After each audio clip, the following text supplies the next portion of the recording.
Hello, you guys. Thanks for tuning in with my speech. So let's jump right into it. So, growing up in the Central Valley during the 90s and early 2000s in a Hispanic household, I've never been exposed to the sensitivity of gender pronouns. So, today I'm going to discuss with you guys how moving to Portland, Oregon helped me grow as a person. It expanded my interpersonal communication with others, and how gender pronouns became more prominent to me, my knowledge. So, as a person of the LGBTQ plus community, pronouns are very important to one's mental health. This is an important issue for everyone because the world is changing nonstop. We are expanding our minds more and more every day, and the newer generation is pushing everyone out of their old school values.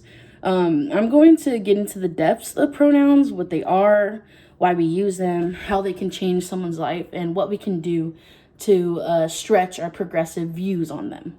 So, yes, pronouns. We learn them every day. We learn them in elementary school. But if you look back on it,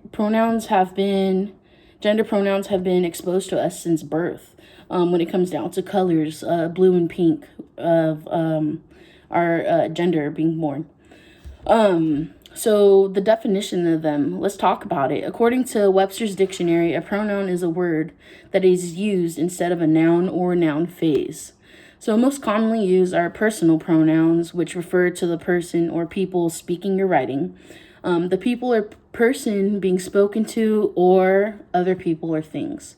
Like nouns, personal pronouns can function as either the subject of a verb or the object of a verb preposition. So something like, she likes him, but he likes her. So how can pronouns change someone's life? So moving to Portland, Oregon was eye-opening. It is very diverse when it comes to sexuality, gender expression, and gender identity.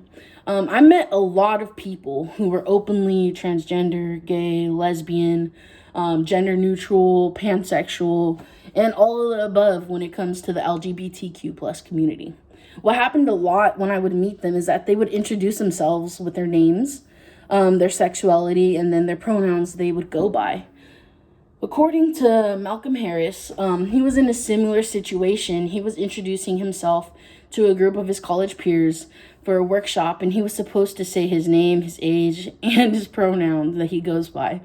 But when it came down to his pronoun, he simply said, "I'm a dude." Okay. Well, in this article, he then goes on to write about how that one moment in which he said, "I'm a dude," his peers looked at him with discomfort. And it's 7 years later, and he still hasn't forgotten about that one moment in which he said, "I'm a dude." Malcolm Harris, he goes on in the article to talk about how, as a cis man, he was wrong, and how looking back at it, he should have been more inclusive of everyone else there. Because anyone can be a dude. That comment could have made any trans or gender neutral person uncomfortable and not willing to share with that peer group. Stating your name, your age, and your preferred pronouns is just simply used to introduce yourself. And it's the way you introduce yourself, and it's the way you want others to think of you. So a trans person, or a person that identifies as trans, a queer, anyone can feel that they have a say in what others think of them. So what can we do as a society to make everyone feel included? So one of the very first things that President Trump did when he took office was he initiated a ban of trans identifying people in the U.S. military. Similar to the "don't ask, don't tell," this was a discrimination against the LGBTQ plus community. Because of this, a lot of people lost faith in progression. A lot of people felt defeated. What did a lot of people do, though, for those who did identify as trans in the military? What did we do?